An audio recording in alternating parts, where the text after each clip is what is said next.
I'll let you know that today we had a total of 13 auctions scheduled. I actually had outsourced a couple of auctions, and those two properties sold.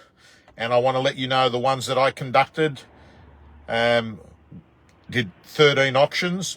Out of the 13, 9 of those properties sold. I was lucky enough today to have good quality stock, what I consider good quality stock, duplex sites, blocks of land that are 700 square meters and over, good positions, catchment areas that have got schools in them, things that have got a bit of upside. And I've got to let you know that because of that, we were able to get good results. Hey, Freddie, good to see you. But one thing is very obvious is return back to the one bidder auctions. Correct. One bidder. And what do you do with a one bidder auction? You show the reserve price to the bidder. And basically they're not bidding against bidders, they're bidding against the reserve. So I've got to say to you, we're moving into an era where you're a deal maker, not an order taker. A bit new for some of the agents that have been around for the last 2 years, because they've been working in an abnormal market. And as I've been saying all along, we've gone from nuts to normal. And those that keep thinking to themselves, oh, the market's still great, the market's still good.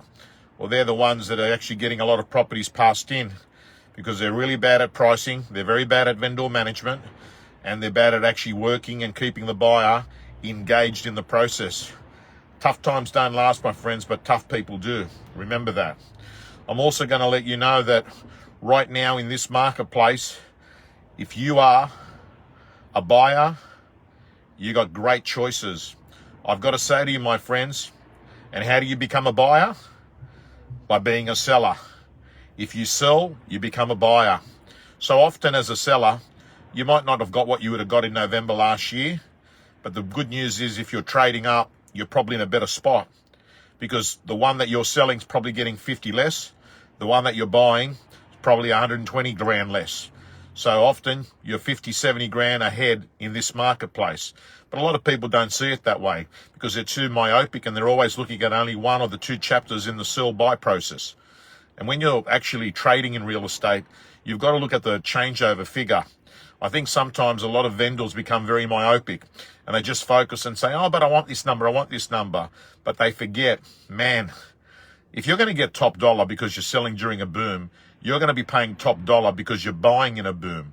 You've just got to be practical and understand that you're probably in the same situation if you're a trader in the same market. The only markets, and the market's changing, that doesn't help you is marketplaces. Example, where you're selling a home and you're not buying a home. Anyway, my friends, I'm signing off. Not a bad result. When I look at the result, it's actually 11 out of 15. They're my results. Pretty good. Signing off.